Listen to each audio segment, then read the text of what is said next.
Vine Street clings to her like the dahlia in her hair.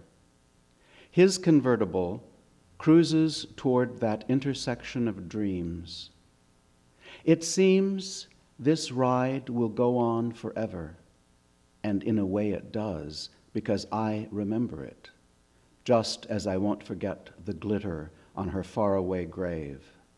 Nothing in the horror movies he had yet to make would shake our ground like those rotogravures of that empty lot. We're here at Antebellum Gallery, and I am Rick Castro, and this is our fourth installment of Antebellum Says. Alex, I have a lot of questions to ask you. Good. And I want to ask you, first of all, when did you start writing? Oh, God, when I was a kid, up in a tree. In a tree house? No, up in a tree. I started probably seriously in 6th grade. Why is the Black Dahlia the perfect subject matter for your poetry? Well, again, starting with the Hollywood myth, and then just the whole utter darkness of it, and film noir, Black Dahlia. I mean, it all gloms together, and that was certainly, always been very interested in film noir. Now, I kind of think of you as a Black Dahlia authority because, I do, for better or for worse. I'm interested, but I'm not as fanatical. I mean, there are Dahlia purists out there that really know everything, and I'm not on that level. I take what I take, and then I use it as an artist.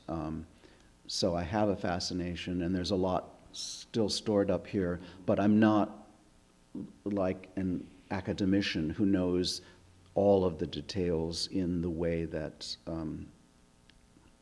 someone writing that sort of book would. Explain to our viewers the condition of the body when it was found.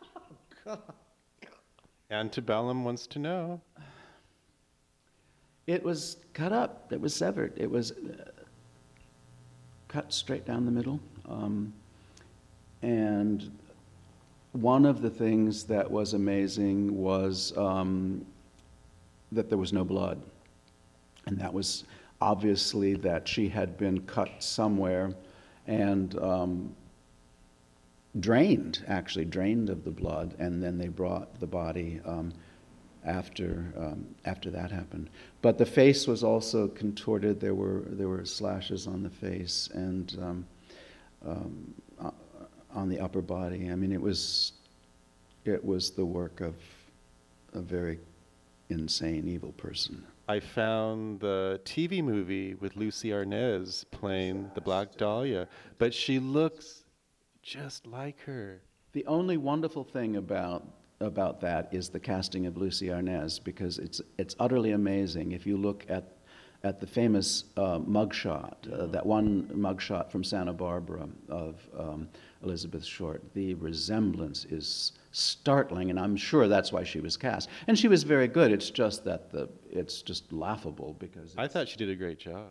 No, she was all right, but again, we don't know the whole story. But even then, we knew more. I mean, it really was a lot of fabrication. But that's what an artist does. As I was sort of alluding to before, there are people that write historical things, and they need to be accurate because they're presenting history. Yeah.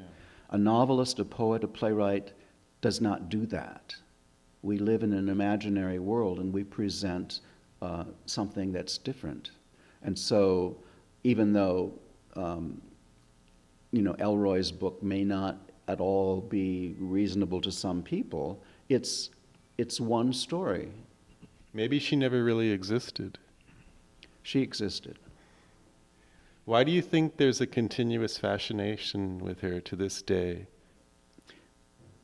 It's just classic. A young, attractive woman in Hollywood, maybe looking for movie fame, maybe not, maybe, ends up in pieces.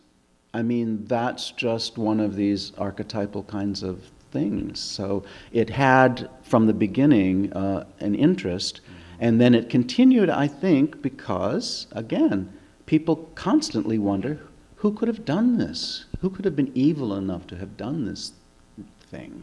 And we don't know, because every book has a different murderer.